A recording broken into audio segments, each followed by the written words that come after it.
Welcome, everyone. I am Peter Freer. I am the founder and CEO of Play Attention, and we welcome you to the power of anti-dopamine parenting. So I know this is probably a relatively new concept, but it is very much, we're very much interested in limiting the excessive neurotransmitter dopamine related to reward and pleasure with in your children's lives. And I think as all parents, we should know what it is. And dopamine is probably known to some of you here. The idea, anti-dopamine parenting, may be new to you, and we'll discuss this in detail as we move forward. As I ask during all of my webinars, if you would be so kind to turn off your telephone or put it in airplane mode, turn it over, and pay attention to what we're going to do and say and learn in the webinar, it will behoove you greatly. Because as you'll find out in the webinar today, the use of electronics produces a high rate of dopamine in the brain, an excessive amount, as a matter of fact. And when you actually learn some of the secrets behind the way that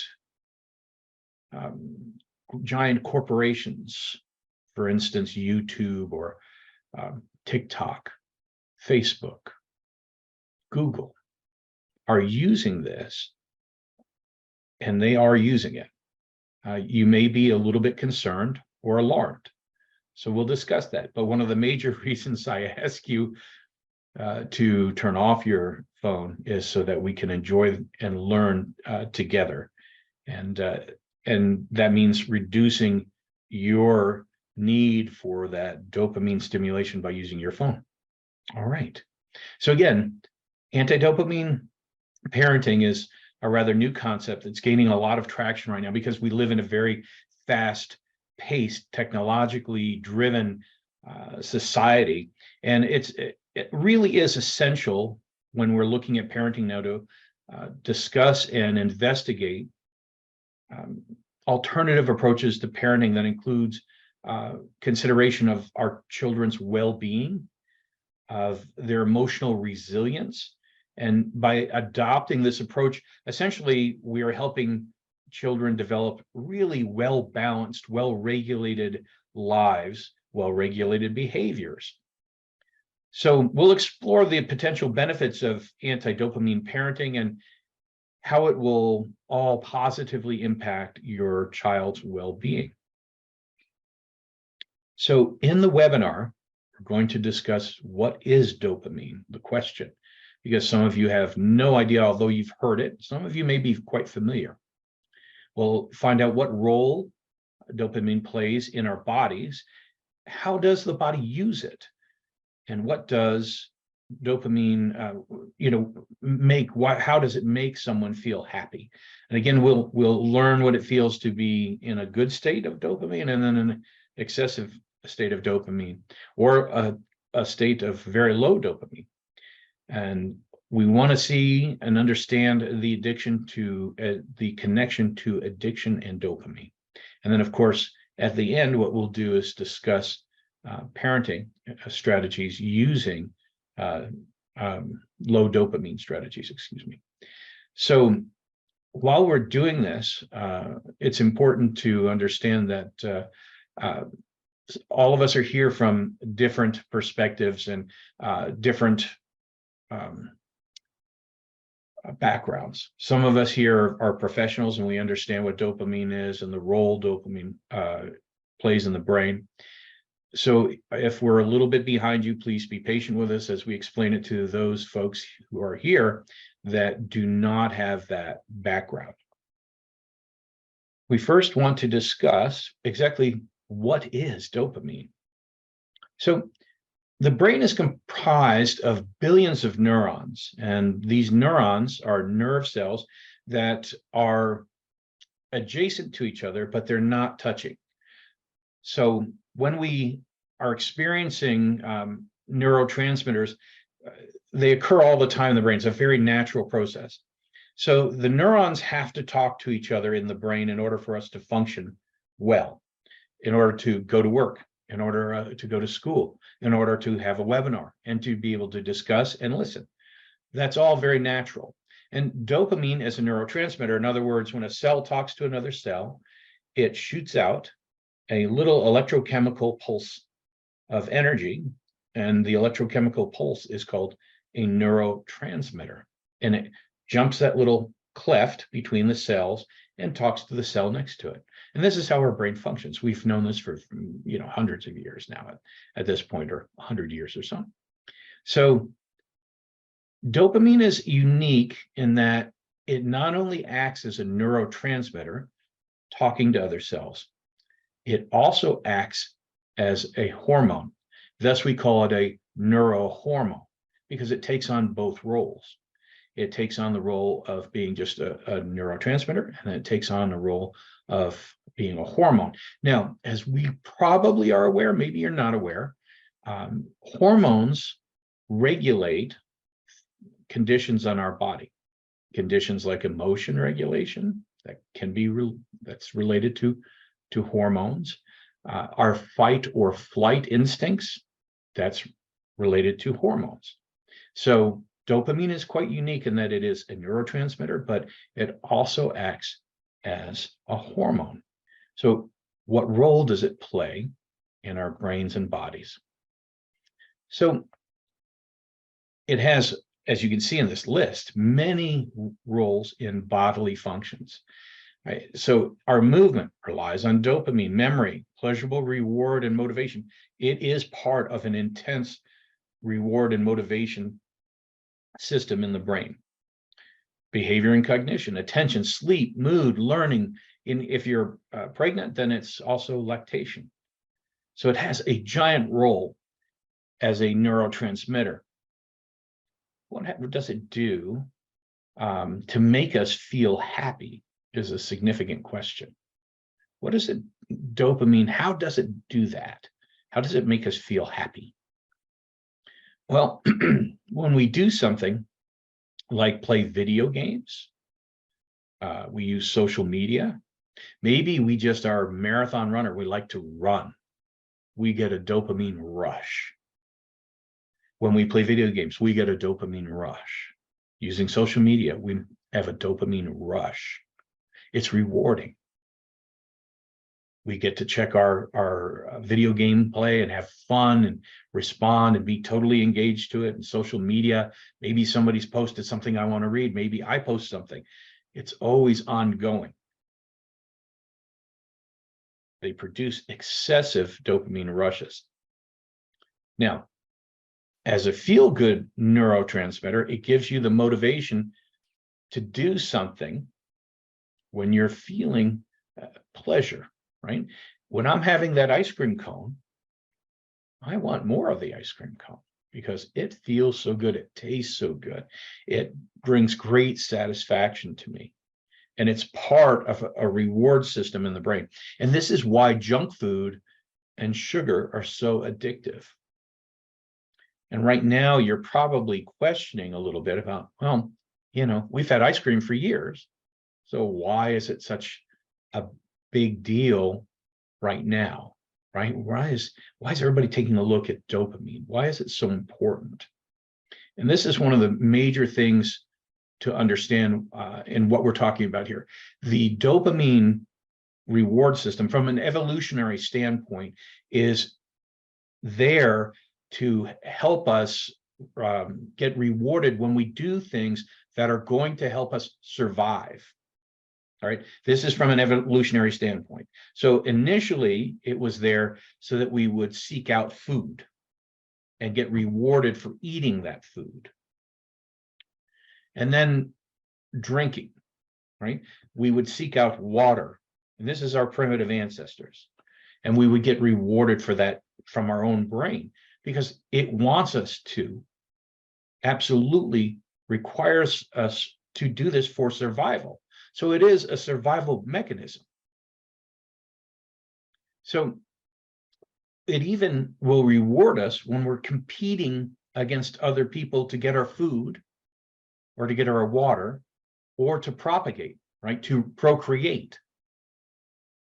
We are driven to do this. And it's quite rewarding to do this in the brain. Because I hope everyone can see by just what we're talking about right now is that this is the way the brain is wired.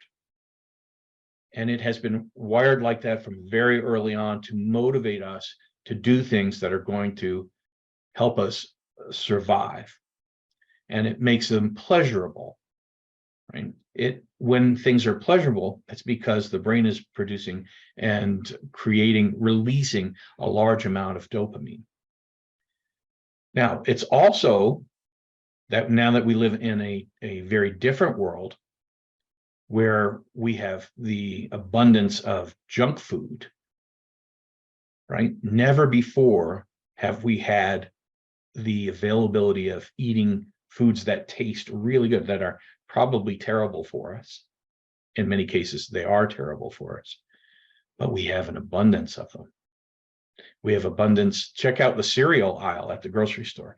We have an abundance of cereals that probably are not very good for us at all, high in sugar, and but they're very satisfying. And you notice that grocers know that these are very rewarding to children and adults. So they put them at eye level for children, especially at eye level for children. And then they put them really at eye level for adults as well, so they can hook everyone. So one of the things that we need to realize here is that when we experience all of this pleasure and that we're hardwired to do it, it is a reward system that really wasn't intended for the way that we're using it now. And, before I move on, I want to talk about this just a little bit more, because it's not just in food that causes it. It's in every pleasure that we take right now.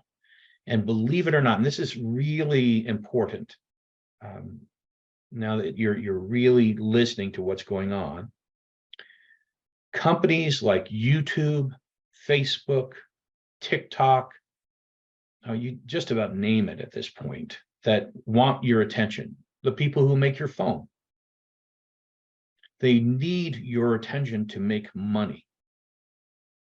YouTube, the longer you are on YouTube, the more money YouTube makes by selling those ads, and the more money the people who create content make. They need you to be there. TikTok, exactly the same thing. Facebook, exactly the same thing. And this goes on and on. So I'll name the top three right off the top of my head. However, you must understand as a consumer and a parent that these companies have a massive amount of psychologists and engineers who are designing the experience you get online to keep you there. So everyone understand? Do you follow? They know what it takes to elicit the dopamine, the reward system, to get you to stay, to get you to do more, because it means billions of dollars for them. And if you think they don't have great numbers of people who understand this and then present, who provide content, who provide your user experience on these platforms, you're mistaken. They do. They spend an inordinate amount of time. Netflix is a good example of another company that does this. Netflix has created an incredible amount of content for us, and they are overloaded at this point with content. They get more content than you could probably watch in your lifetime. So now, how do they keep you? How do they get you interested in watching and releasing the dopamine in your brain to get pleasure? How do they do it? Well, they've decided it's going to be video games. So Netflix is now introducing video gameplay over Netflix. If they can't get you by videos alone, maybe they can get you by video games, because they have to survive and they've got to make more money. So this is the name of the game, and believe me, it is a very big game. You can find videos all over YouTube, believe it or not, that tell you about how this is done, using dopamine to get you to state. Even, some of the experts are out there saying, well, you should know this, but of course you're seeing it on the same platform that needs to keep you there, right? It's kind of a strange relationship, strange bedfellows indeed. I hope everyone is following what we're talking about right now. And it's all related to the way that our brain rewards ourselves. But remember, since it is excessive, it's a different world than it was when we were far more primitive, and all we had to do was worry about eating, drinking, and procreating. So how do I feel when I have right and low levels of dopamine?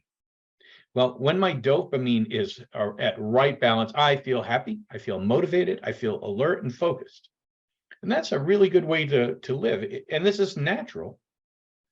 But the world that we're in right now is not really natural. And we'll discuss that a little bit more in just a moment. If you have a low dopamine level, you might feel tired, unmotivated, unhappy, memory loss, mood swings, sleep problems, concentration problems, and you could even have problems with motor control.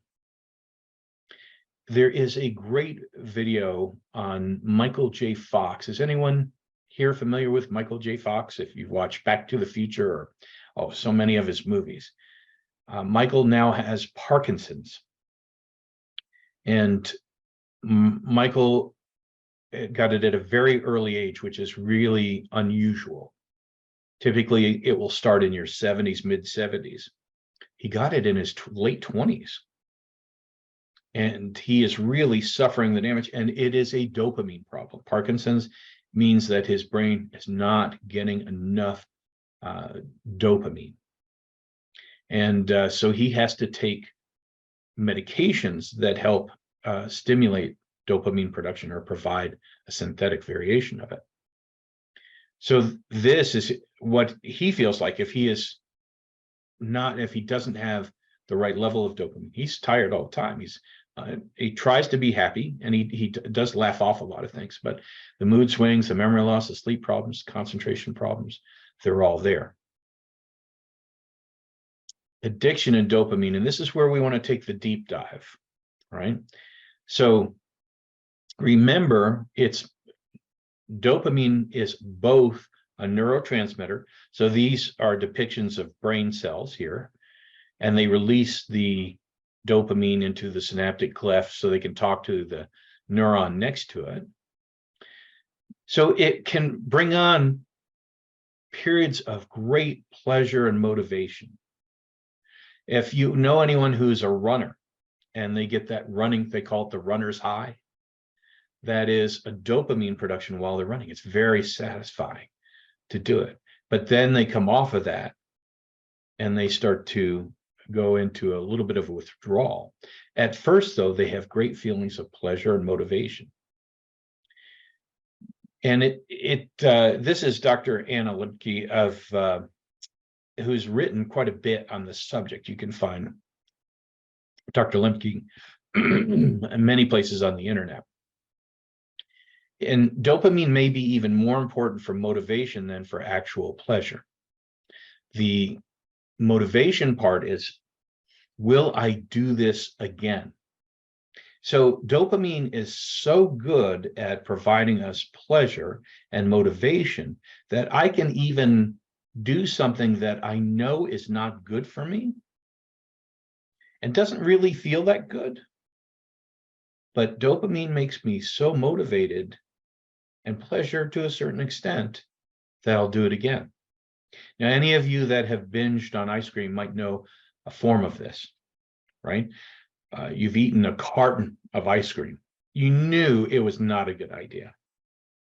You ate a whole roll of cookie dough, and you knew it wasn't good for you, and your stomach told you, your body rejected it, whether it was ice cream, cookie dough, or whatever. You overindulged. Gave you pleasure for a while, and then after a while, it was miserable. Now, will your brain say, let's do that again sometime? Or would you indulge in it later? Quite possibly because there were periods in which you were greatly motivated and you were greatly pleasured by all of that. So this is the basis for addiction when you're looking at this. And this is perhaps one of the most important slides that we have in here. And that is, in the modern world, we have abundance rather than scarcity. Now, why is that even in this slide?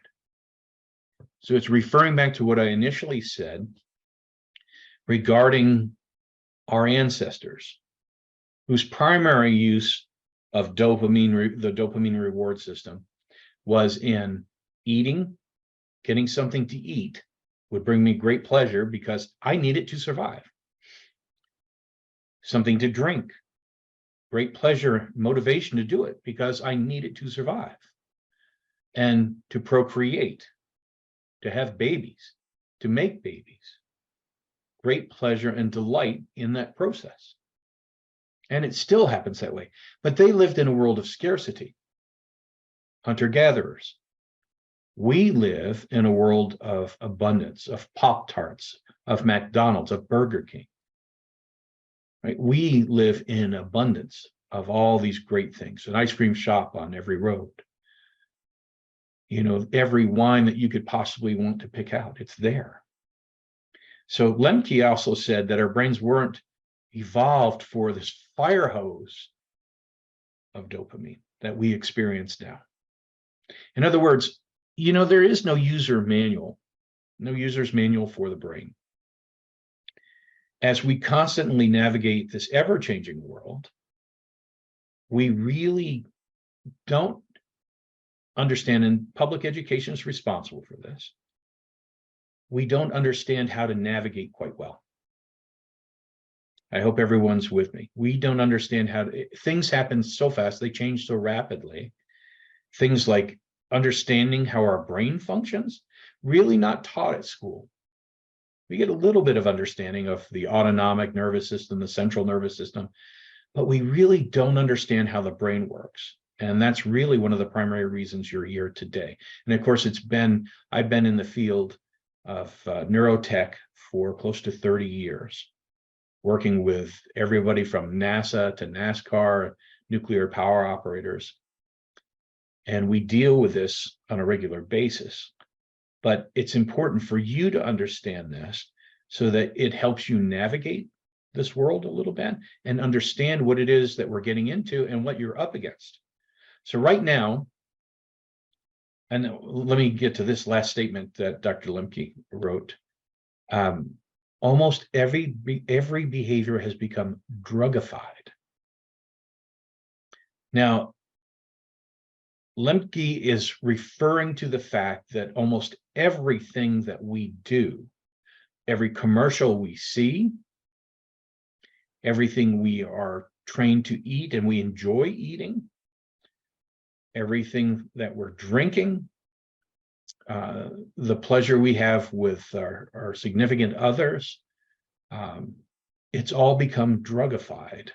In other words, there are creators of platforms that create ways for your brain to be incredibly satisfied and pleasured by their platform. How many people here, can I have a show of hands? How many people here use TikTok? Raise your hand if you do. Good, keep them coming. No one else can see, so don't be shy. All right, a few of us are admitting TikTok. How many of us here have fallen down the TikTok rabbit hole? You can start TikTok, and when you put it down, you realize 2 hours have passed. An hour has passed. You were only going to watch 1 or 2 little short clips on TikTok, but all of a sudden you feel that, oh, wow. And that's as many people. And YouTube, how many people here use YouTube? Wow, that's a big number. Right. So when you use it, remember, it has been drugified. Their engineers, the psychologists they hire, all have strategies in place to hold you there. And that is because of the dopamine reward system, and they know how to manipulate it for you. So once we understand this, can be life-changing. Once we understand this and understand what it's like for your child.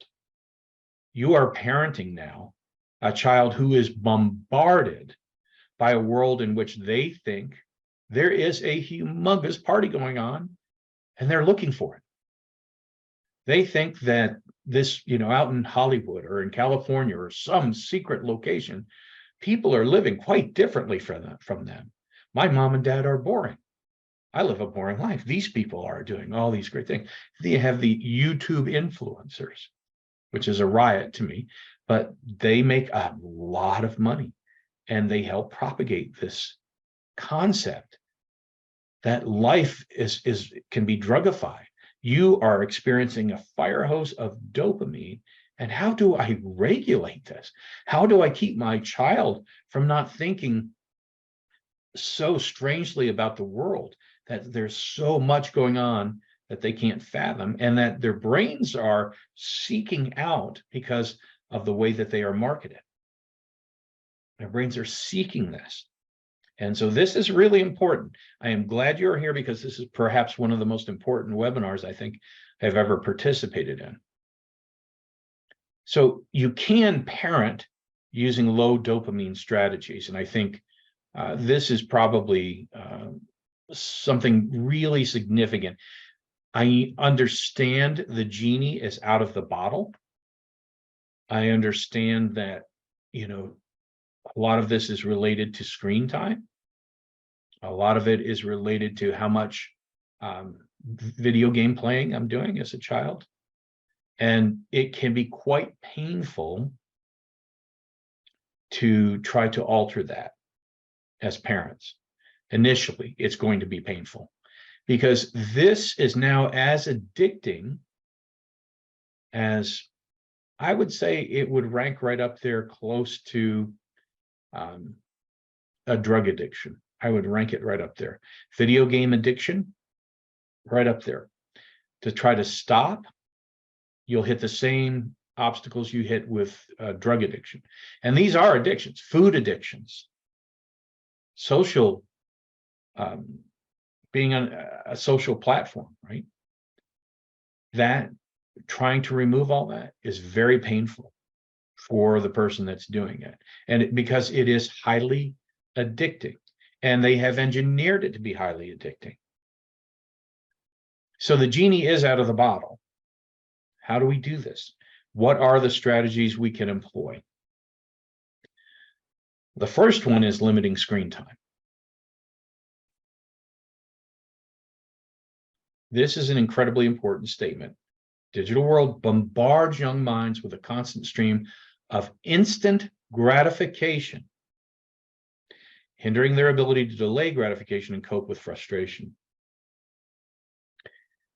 So this is incredibly important.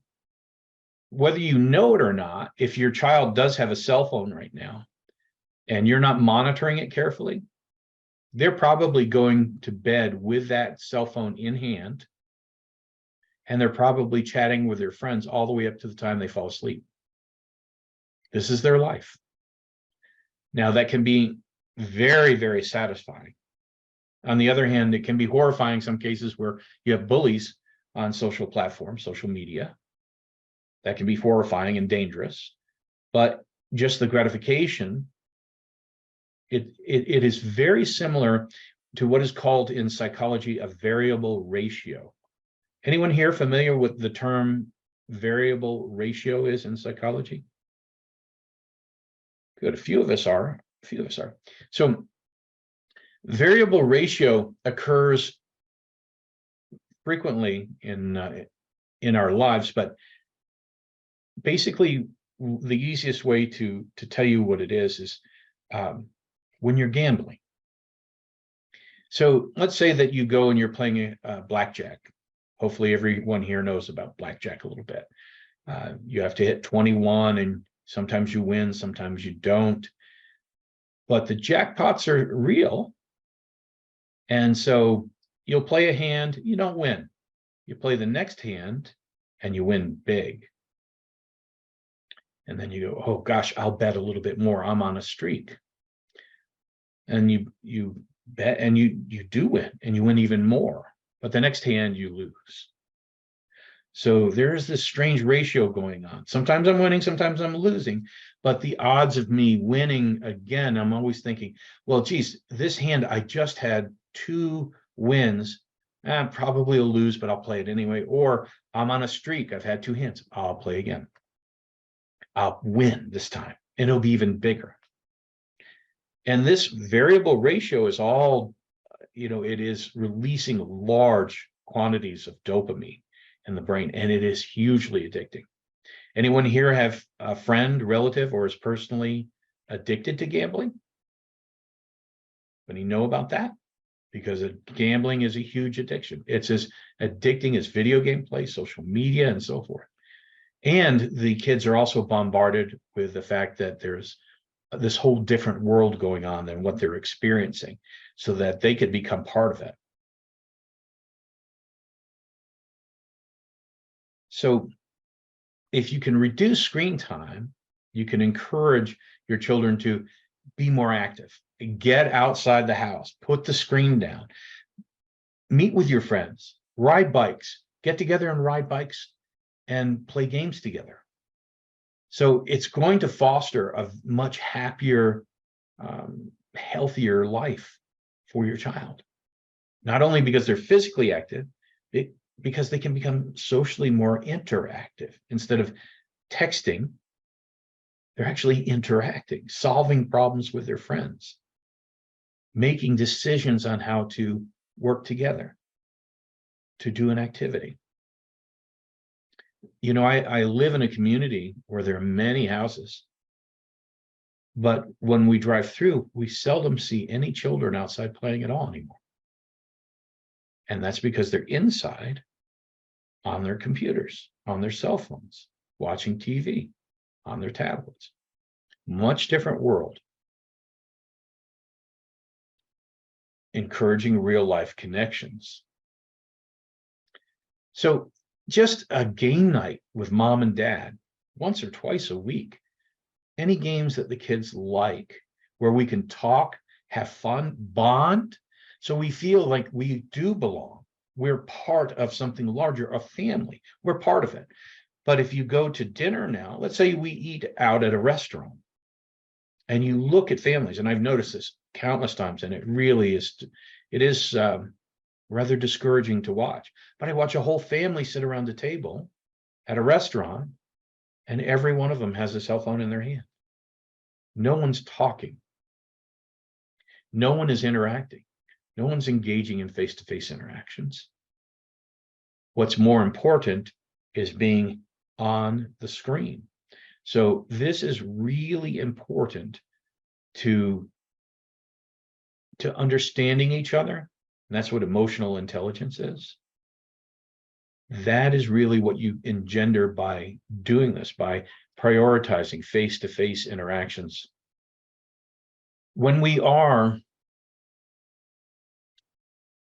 aware of social media taking over for parents, it's super important for those real life connections, so that you're nurturing meaningful relationships.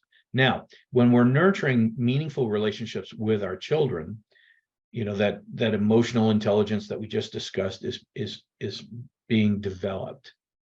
If you don't do it, they're not going to get it. Those connections will not be made in the brain.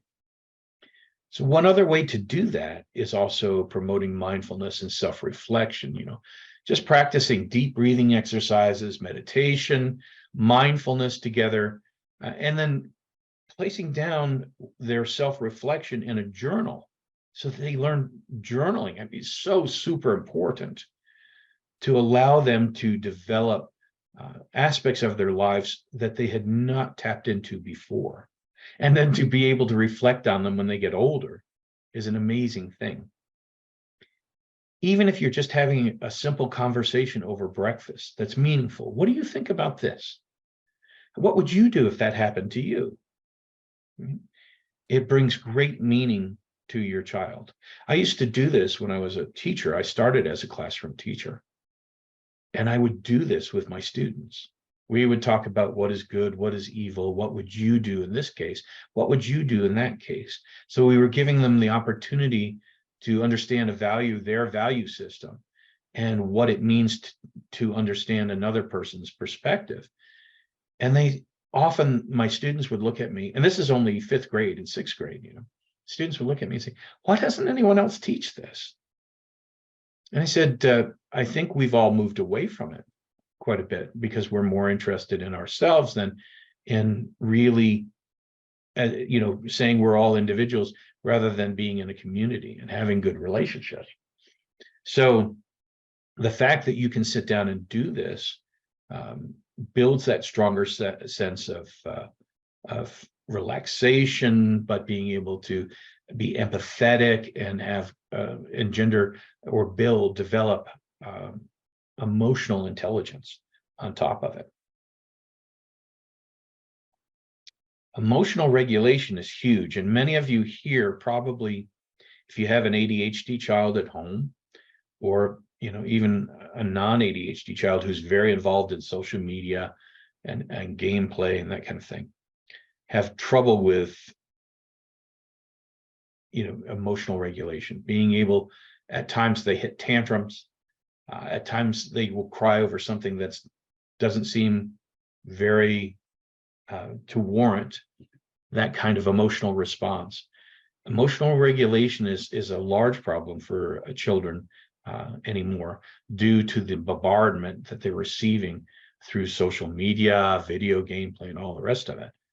Anyone here experiencing that as a parent?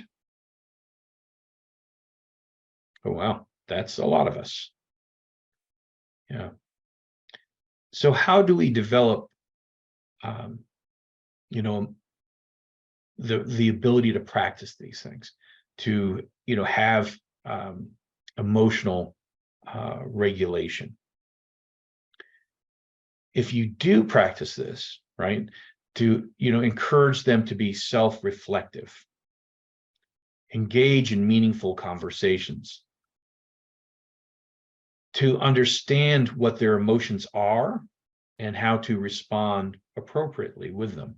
And you take the time to do this with them. It improves decision-making and self-control, but it also helps them navigate stressful situations, to manage conflicts without going off the deep end, and to cultivate healthier relationships. Because I can guarantee you right now, most of your children who are experiencing emotional dysregulation, or emotional, we'll call it dysregulation, they don't want to talk to you about it. Turn their head from you, avoid you.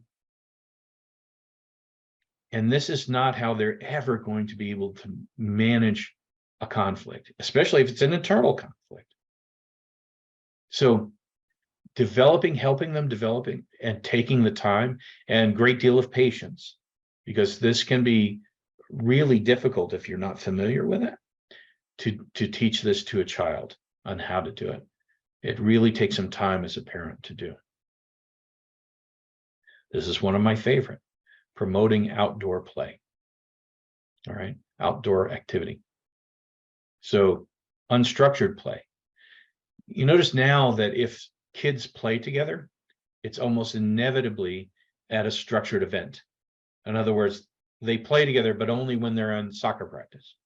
They play together, but only in football practice. They play together, but it's karate class. They play together, but it's a swim class or swim meet. Right? If they get to play together, unstructured play, they get to explore, and this is really important, how they can solve problems. Because inevitably, on unstructured play, someone's not going to like something. And then if they're not stable emotionally, they go off the deep end, they leave, they cry. But if you give them the ability to have unstructured play, and initially you teach them how to cope, and maybe you help start this unstructured play, then you leave them alone. They will develop their problem-solving skills on their own. Super important, vital. Encouraging delayed gratification is another great strategy. Right now, I think most of us have very, very, very large problem with delaying gratification. We have popcorn that we can put in a microwave and it comes out in a minute and a half, maybe a minute and 50 seconds. We get a full bag of popcorn. It's still too long, right? Can't delay that gratification. I want it now.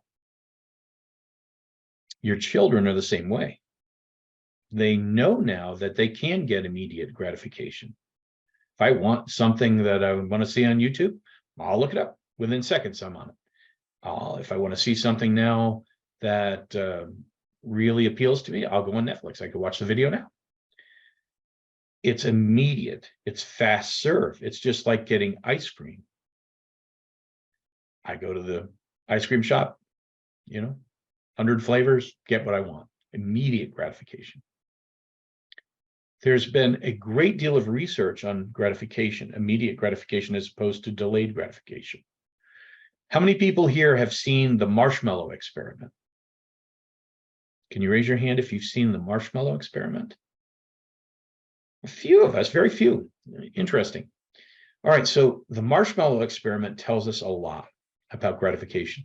So one of the things the researchers did is they set a child alone in a room, and they would put a marshmallow down on a paper plate in front of him. I said, I'm going to leave you here with this marshmallow. And if you can wait until I get back, I'm going to give you 2 marshmallows. I'll give you another marshmallow. So you'll have 2. If you can wait until I get back, don't eat this first one. If it's here when I get back, you get a second one. But if you eat this, that's the only one you're getting. So they tracked the children in that experiment. The ones who could not wait, who ate the marshmallow and didn't delay gratification, were followed through life, as well as their counterparts who didn't eat the marshmallow. The ones who delayed gratification vastly had happier, more successful lives, traveling throughout school, the workplace, far successful, made more money, happier lives. The ones who got the immediate gratification often had quite a difficult life ahead of them.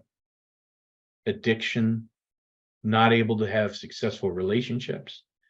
So this relationship was tracked for a long time. And the experiment has been reproduced many times. And this is comparing instant gratification to the ability to delay gratification. Right now, your child, I would be certain, is inundated by instant gratification, whether it's on screen, at home, where they can get into a closet, the food pantry, and eat what they want whenever they want. All of this is immediate, and it's rather problematic, right? That we allow this and that we don't teach being patient. Let's work through it. Let's get this done. It takes hard work. And I think this is one of the things that we are experiencing now in our workforce. There aren't many of us that want to work hard any longer because, we can do it on the computer. But not all jobs are computer based. And when AI takes over, which will be shortly, there'll be a lot of us without a place in the world. There won't be any use for you in that current job. We have to understand what hard work is and the value of it, and persistence, so that we can get these things done. And that is done through teaching delayed gratification. Very important.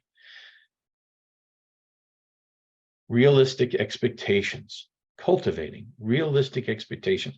Remember, I said just a little while ago, your child thinks that there is this mysterious world that's happening in this computer somewhere. There is a party going on. How can they become part of it? There are influencers. How can I be an influencer? How can I be a movie star? How can I be a basketball player? And those things are not realistic expectations.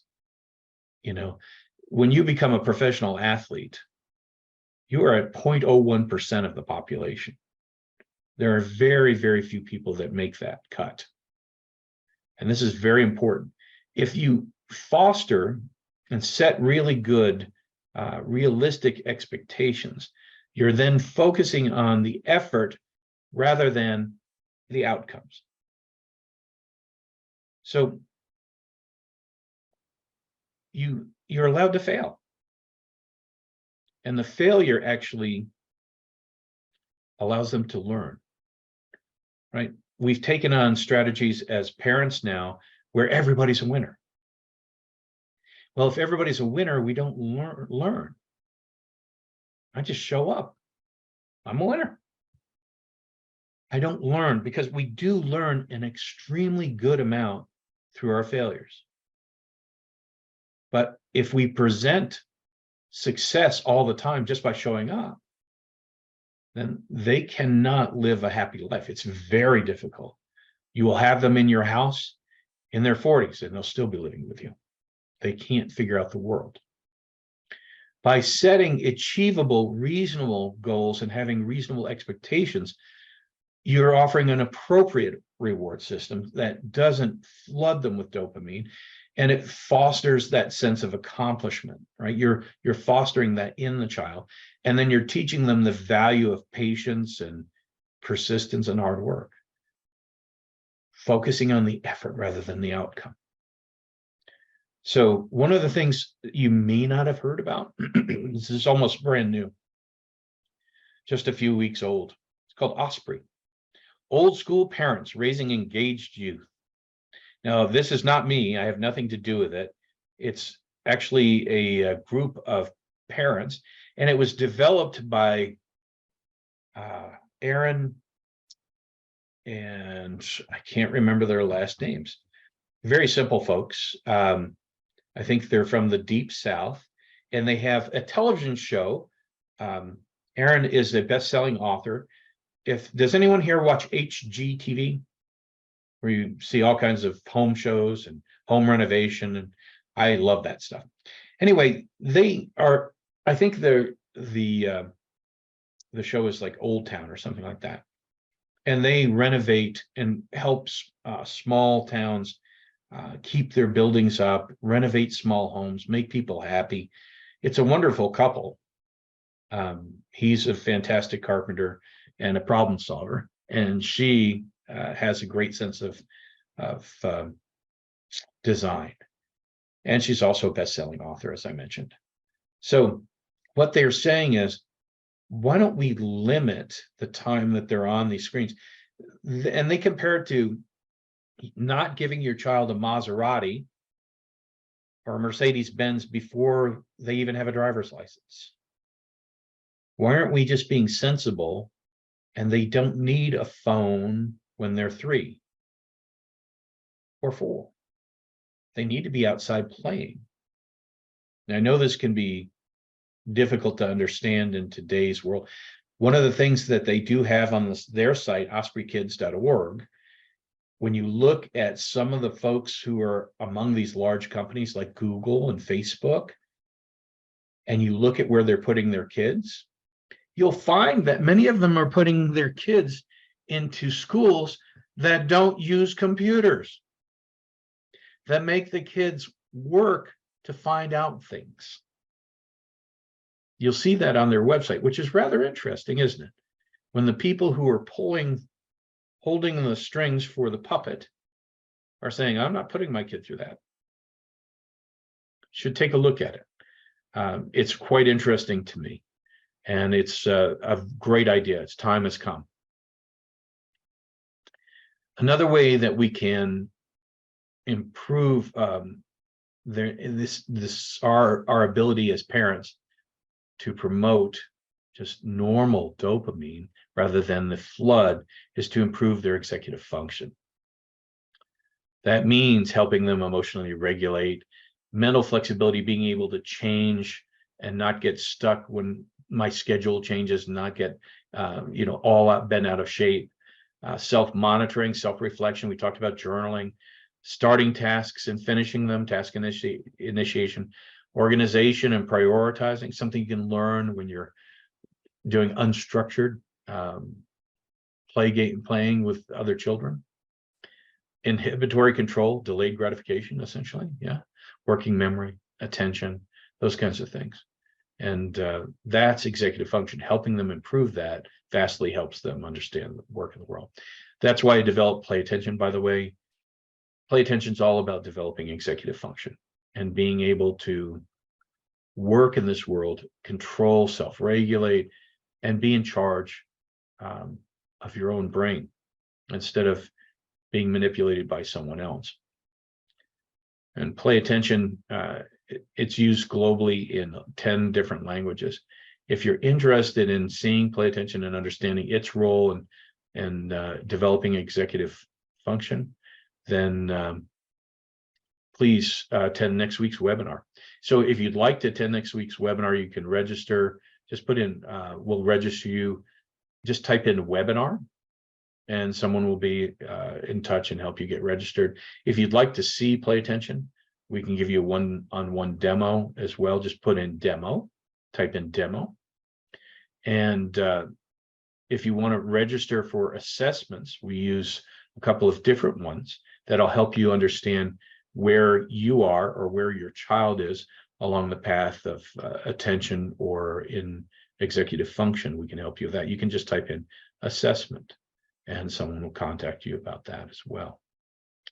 This webinar has been recorded, and so you should be able to get a video of it by tomorrow, I would think. Tomorrow, the next day. We'll send you notification when it comes out. Now, if any of you had questions that I did not address during this, please let me know, and I would be delighted to try to answer them.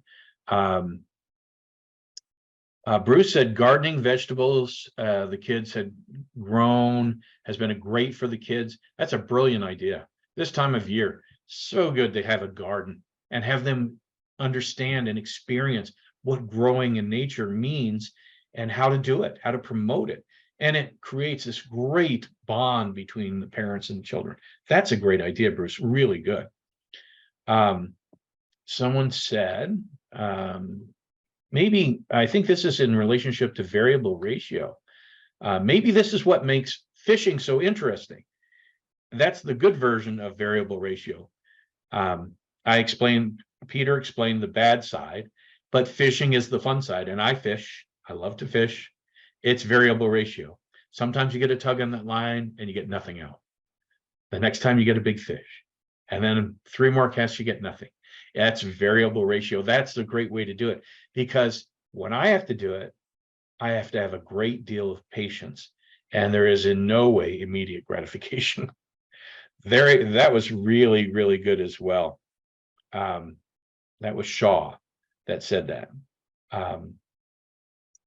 Were there any other questions that I haven't addressed? If you have any, please put them in now. And okay, so one question for later. What if kids, this is Kathy, what if kids have multiple conditions, no friends in the neighborhood, no siblings, both parents work? I'm an older parent, can't keep up with a kid, teen anymore. Kid wants constant attention. How are we supposed to do this? And there are ways. It is so hard when they're in their teens, Kathy, and I know that was a really good question. It's so hard when they're in their teens because they are little hormones with feet at that point. And their emotional regulation is thrown off. It's just a natural process of growing up.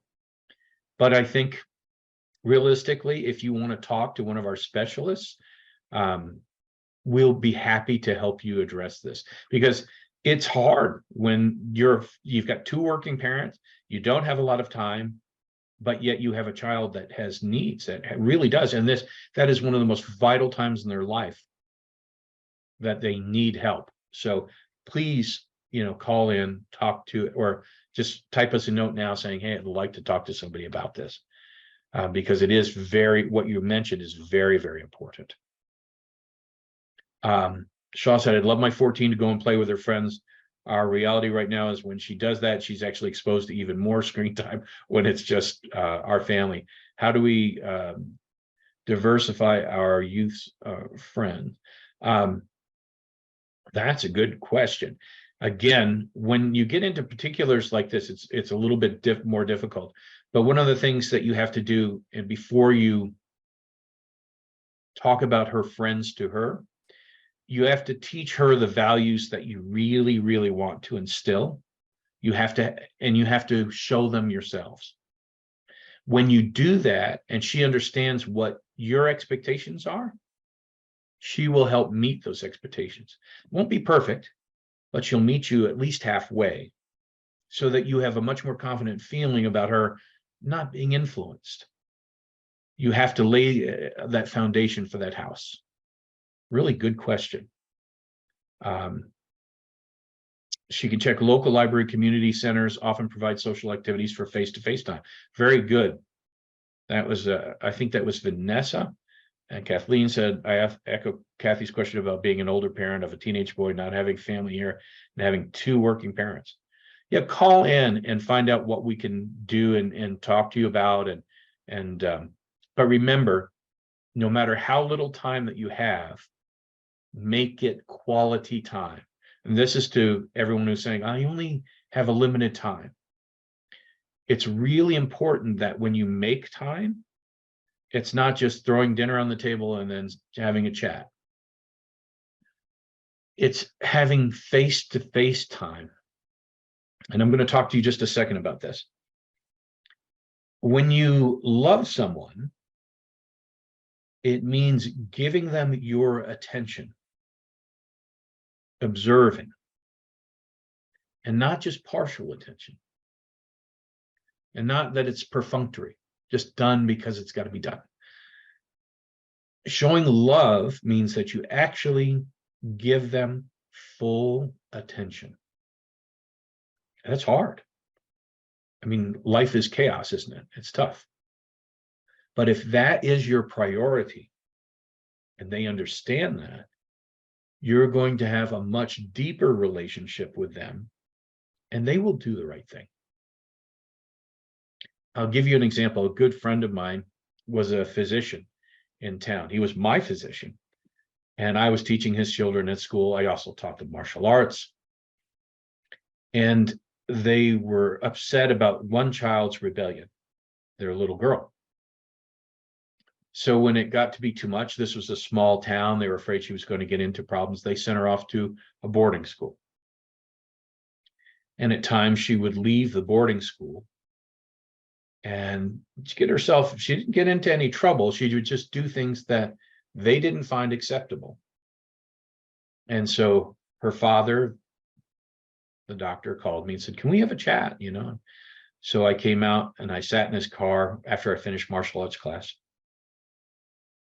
And he said, I don't know what to do.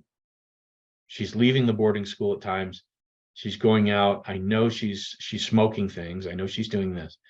I said, you know, Bill, you've laid a great foundation with her. You've laid a great foundation. You've sowed those seeds. You've sown them. She will make mistakes, but I guarantee you that she's going to be fine. She now runs a nonprofit organization to help stop getting kids trafficked. So she did turn out incredibly well. And that was because they laid the foundation. I can't emphasize that enough. That means taking the time to foster all of the things that we talked about today. Everybody with me? Thank you so much for staying, and thank you for listening. And we look forward to seeing you soon. It's been a great pleasure. I hope we all learned something today. Make certain if you want the webinar or demo assessment, let us know.